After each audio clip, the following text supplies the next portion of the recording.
What's up, y'all? I figured since I've made a couple changes here lately that I'd do another Revolver collection video. So this is my current collection in its entirety.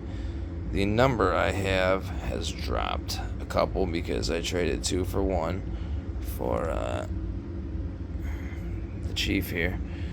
But sorry about the dirty table too. Got a bunch of shit all over. These are my current revolvers. It's a little bit too much to get in a... Hang on, let me flip this around. Yeah. Gotta show them all a little bit. You got the new Pocket Positive, 98 years old, late 60s agent, 64-2, which is right about 84, I believe. The 1971 Floating J Chief Special, nickel-plated. Another 1971 Floating J Chief Special, blued. An actual Chief Special, pre-model 36. Model 15-3, 1977, which is a really, really good year for Smith. It's also a really good year for the Grateful Dead, if you're into them too. It's one of my personal favorite year. My 617 and my 605. And then, of course, last but not least, this bulky bastard. I had to put this on here because this keeps falling open. This thing is completely fucked. That's why I don't usually put it in videos. I had to wrap tape around the handle because the handle, I dropped it one day and the handle fucking broke. So it keeps it together, and this keeps this gate. I don't know if if anybody knows the answer to this, please fill me in. How the hell do you tighten up these gates? Because it just falls open. It will not stay shut, and I have looked this gun over all over everywhere I can think of. I've even pulled the cylinder out of here and looked inside, and I cannot find anywhere where you can tighten that up, because that's a real pain in the ass if it was still usable for it to not stay open. This thing is just completely fucked up. It's unfortunate. You can get the hammer to stay back, but since the transfer bar busted, you can see it should be a metal plate right inside of here that covers a pin down in the bottom, and that pin on the bottom, it pushes that in, and that one has to be pushed in order for the top one to be engaged. And it busted. I had to took it back to Cabela's where I got it from. They sent it fucking apparently back to Italy because it took like 6 or 7 months to get it back. The trigger was not returning where it's supposed to when you let go. It's supposed to kick back out.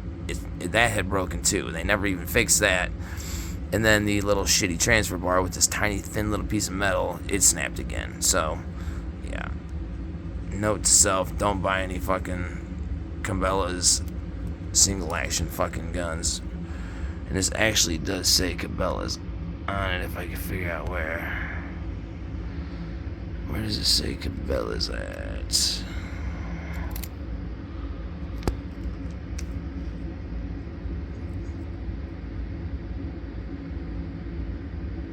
It says it somewhere on this sucker. I know it does. I can't think of where it says it at though.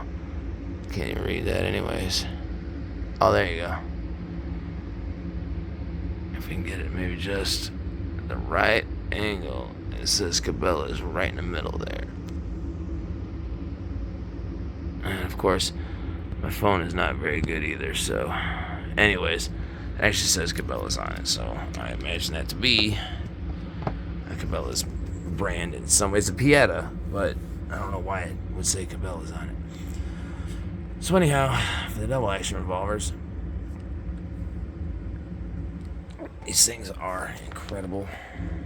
I love it. Like I said, I've dropped a couple because of trades that I've made and so forth. So I've traded away or sold probably 5-6 different old school Smiths. This is where it stands right now. Like I was saying in one of my recent videos, that these are the only 2 non-blued that I have, except for, of course, this.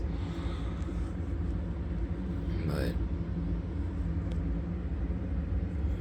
That's it. Oh, one of the reasons I wanted to make a video was because I think real soon I'm actually going to start doing some shooting videos. They're not going to be too in-depth or too elaborate or too involved, but, just videos of me and a buddy of mine just shooting the guns. I really didn't want to, try and record what I was doing at a gun range. Plus, I don't know if they'd allow it at the closest one to me. But anyways, he's got some property where we can shoot, so I do believe, hopefully next weekend maybe, we're going to start recording some videos of shooting these things. So, that'll be nice. Plus, I have not shot this yet, and I have not shot this one yet. So, my first shots are going to be in the video. That's I get so caught up on blued steel because when you look at these suckers, man, look at this. With that brass T-grip, you get the brass colored rounds. There's just something about that blued steel with the brass and the wood, that walnut look, There's just something about it that is incredible. But it makes me forget sometimes about how beautiful nickel and stainless are. The stainless has been polished up, so not super well. I didn't do a great job. Plus, it's got smudges and fingerprints all over right now. But it looks really nice polished up especially with the walnut. I had the fake pearl on there, which also looks good on it. It does, but just something about polished stainless metal and walnut. It just looks really good together, especially a little bit lighter colored walnut as opposed to darker. And then this used to be a regular, this one and the Agent were my two regular carry guns every day. And then I finally let this one take some time off here once I got the Chief Special. And since I got this one, I've been carrying this one every day. And then since I got the new Colt Pocket Positive there, that is all my other carry gun. So this and the new Colt are what I carry every day. This one kind of stays in the car for the most part. I keep the Colt on me.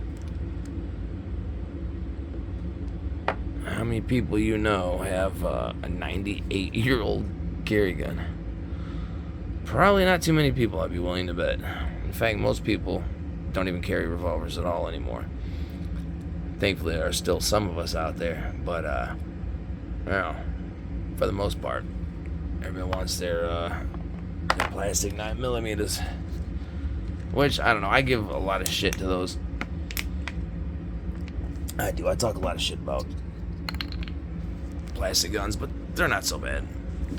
Heck, I even had SIG, and as a matter of fact, the one Beretta that I have, one of the two, the bigger one, is also a polymer frame. Probably not one I would have went and bought myself, but my dad, I said before, he let me pick a gun out of his collection, and he wouldn't let me have the 1911, so I ended up with the Beretta. He used to have a 92 FS, which I fucking love those Berettas. Those are so classic. That's one of the maybe 5 or 6 semi-autos that I really, really want. Jackie's dreaming. She was moving all around there a minute ago.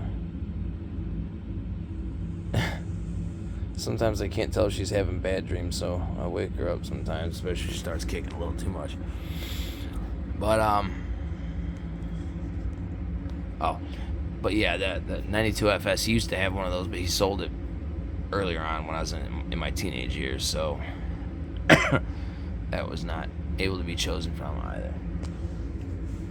There she goes. Sometimes I can't tell what she's dreaming about. See, there she's moving a little bit.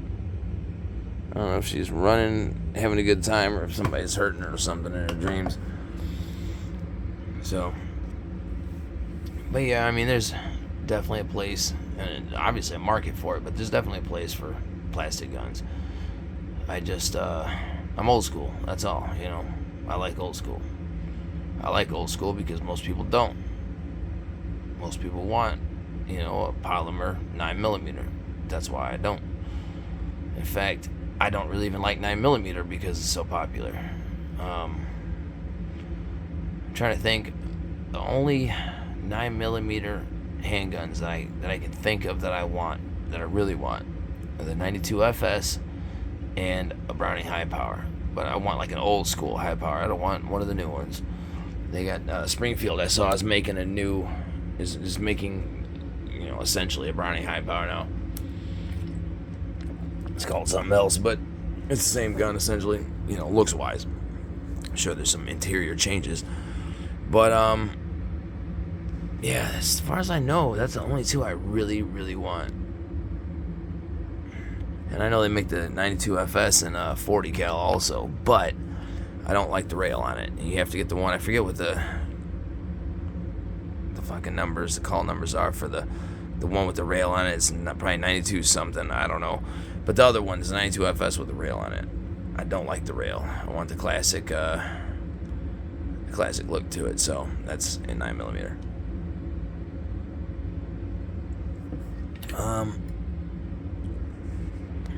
Trying to think. I would like another SIG 320 one day, though. That was a really, really nice gun. For a semi-auto, that thing was beautiful. And I sold it before I started doing review videos, so I don't have it.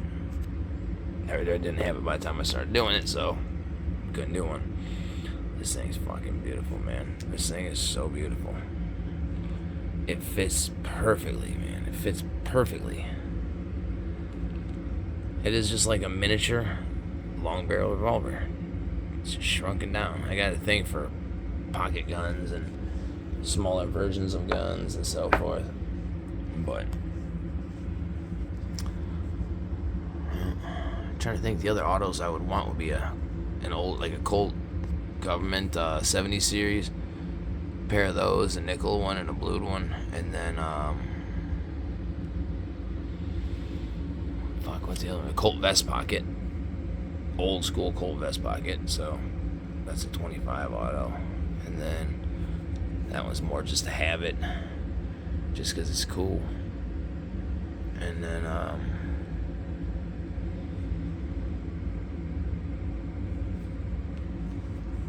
I don't know. There's one more. I'm pretty sure there's one more that I would really like, but I can't think of what it is right now. Now, if you ask me what kind of revolvers I want, I could come up with at least probably 30, 40 of them. Especially since I like the blued and the nickel versions. And, of course, if there's a stainless, I like those as well. But this is where it stands at the moment. And then I'm hoping by next weekend I'm going to be putting up shooting videos. Also, I'm going to be traveling south tomorrow down towards central Indiana to check out the Eclipse. So I'm going to put some videos of that up too, or a video of it, of course, but I don't want to, I'm trying to set it up somewhere, the camera set it up, and then just let it record, because I don't really want to be fucking with my camera at the time. I really want to just watch it and enjoy it, and then hopefully I'll get a good recording of it. But it's going to be fucking exciting. I'm going with my dad and his wife. Me and Jackie are going to go with them down to Lebanon. So it's like the next, I can't call it, I don't know if you can call it a big town. It's been a long time since I've been there, but it's like the next, like, it's not the next town, I don't know how to describe it, but it's like when you look at a map that ain't showing everything, a map of Indiana, and you zoom in a little bit, and especially on Google Maps, more names start to pop up as you zoom in. Lebanon would come up a little bit before towns around it. It's like a bigger town for the area just north of Indy by about 30 miles. It's right off of 65, so that's where I'm going to be tomorrow. So I'll put some of that up too, but it's going to be awesome. I have not seen a full Eclipse since I was a kid. Now, I don't remember if when I was a kid, if that one had like the ring of fire around it or not. This one's not supposed to. This one's supposed to be completely covered, like completely dark out. But the last time I actually saw a full-on 100% Eclipse, like I said, I don't know if it was ring of fire or if it was the moon was closer to us, so it blocked it all out, or what. But one where like the moon looked like it completely covered the sun. When I was a kid, that was the last time. In 2018, we had one where I could have went south to go check that out, but unfortunately, I just didn't have the fucking money to make a long drive down south at the time, and so I don't know. I just really want to see this because I don't know when the next time is. I mean, it's been 30 years. It's probably been about 30 years since I saw that other one. Somewhere in the early 90s, I believe. And it was like right in northwest Indiana. So I didn't have to go anywhere for that one. And I just remember I was at my grandma's house and we went outside to look at it, and it got really dark outside for just a few minutes. And for some reason, I wasn't in school. And for the life of me, I can't remember if it was summertime, if it was wintertime, if I should have been in school or not. It's too hazy. But I do remember it. I remember sitting there with my grandma. And speaking of which, my grandma just got out of the hospital. Thank you, God. Because my grandma had a fucking heart attack last Saturday. Not yesterday, but the Saturday before. And she was with my mom, and I don't know, based on what my grandma was doing, I don't think they even realized that was what was going on at first, but thankfully they just called the ambulance anyways. And she almost died. She got really, really, really close to dying last Saturday night. And honestly, I'm fucking surprised. I'm really thankful and surprised that she didn't, because my God, she looked really bad. But thank you, God. She's okay, and she's even back out of the hospital. Went and picked her up Friday. Was able to go pick her up Friday. They kept her for almost a week just because she had 2 major blood clots in her heart, blocking, like, it's a wonder her heart was even working anymore. Which I think it was starting to fail, obviously, which is why she went there and had a heart attack. But it was more of a mild heart attack, but my grandma was in her early 90s, so a mild heart attack can be pretty devastating. So, thankfully, she's back at my mom's house now. But, yeah, that's one memory I have. And my grandpa had been working, because when I was a kid, my grandpa worked all the time. He was just a career worker. He worked his ass off all the time. But me and my grandma were standing outside, saw a full solar eclipse. I can still picture it to this day. So, this is my first full eclipse since then. In 2018, we got like a 90 to like 92% coverage up in northwest Indiana, but it was not a complete one. But it was enough to make all the streetlights turn on and the birds kind of get quiet for a minute, and you know, it was still pretty fucking cool. But can't wait. I cannot wait to go see this shit. I should have grabbed the welding mask from work. That would have been cool. I've actually looked at the sun like that. I've taken the binoculars that I got from my grandpa. I took those and I put a welding mask on, turned it down as dark as it could go because it had a digital display where you can make it darker. And I turned it all the way down, put the binoculars up, and kept fidgeting with them until I lined it up exactly perfect, and I could actually see sunspots on the sun. There's 2 of them. 2 or 3, but 2 bigger ones, I believe. But you could see it. It was fucking awesome. I've never seen something like that before. So I wish I could actually like use the welding mask to watch it with the binoculars and look up close and like see that kind of shit while the moon is, and just see it up close and in detail, seeing the moon slide in front of it. But anyways, it's gonna be something else. So, all right. Well, I've already spent way more time than I planned on spending. So. Y'all have a good rest of your weekend, and then hopefully by next weekend I'll get to start uploading shooting videos, including my first shots from this one and this one. All the rest of them I've shot, but I have not shot those 2 yet. So, alright, until next time.